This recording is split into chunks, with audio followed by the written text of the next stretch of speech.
I think, unfortunately, America, the world, has fallen in love with pointing fingers. And what I say to people is find your thumb, point it to yourself, and realize that you're actually in control of your outcome. You can blame all sorts of other scenarios, but once you realize you're in control, you can put in the hard work, you can change your perspective, then you can get your outcome. I'm a purebred entrepreneur for real, like documented. Been through the mud and now I'm growing in sunshine.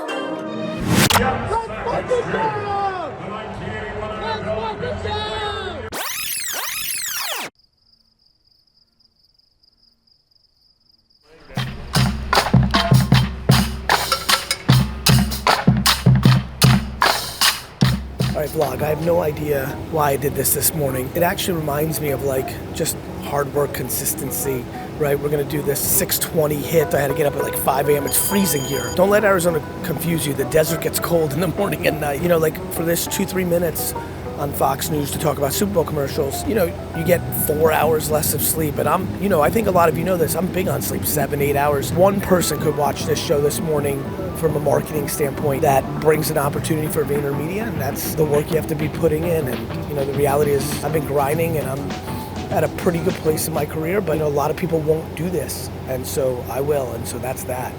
That's the actual game.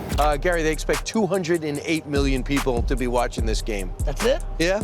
I mean, a lot of people debate whether this pays off. Does it pay? So Vayner, over the last 4 years, VaynerMedia, the company I run, has had 11, 12 spots in this big game. And this year we've got 2 for Pepsi, which is huge, Pepsi Zero. And we've got Mr. Peanut coming back with Planters. You know, a couple years ago we killed him off. Right. We resurrected him. We've got a big roast. The reality is those 30 seconds with as many people that are watching is actually worth it in comparison to all other commercials. I do think it's the best ad, the 7 million. The problem is the video in 30 seconds good? You don't let anything stand in your way. What advice do you have people who are saying to themselves, I'm gonna get myself into gear? Unfortunately, America, the world, has fallen in love with pointing fingers. And what I say to people is find your thumb, point it to yourself, and realize that you're actually in control of your outcome. You can blame all sorts of other scenarios, but once you realize you're in control, you can put in the hard work, you can change your perspective, then you can get your outcome. When you look at your life, what are you proudest of? The money, the notoriety?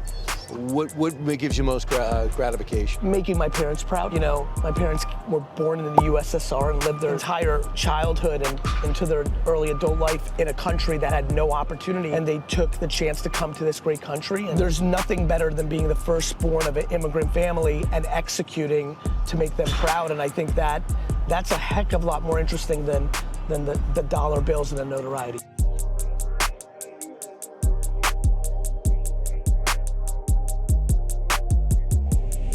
Let's fucking go!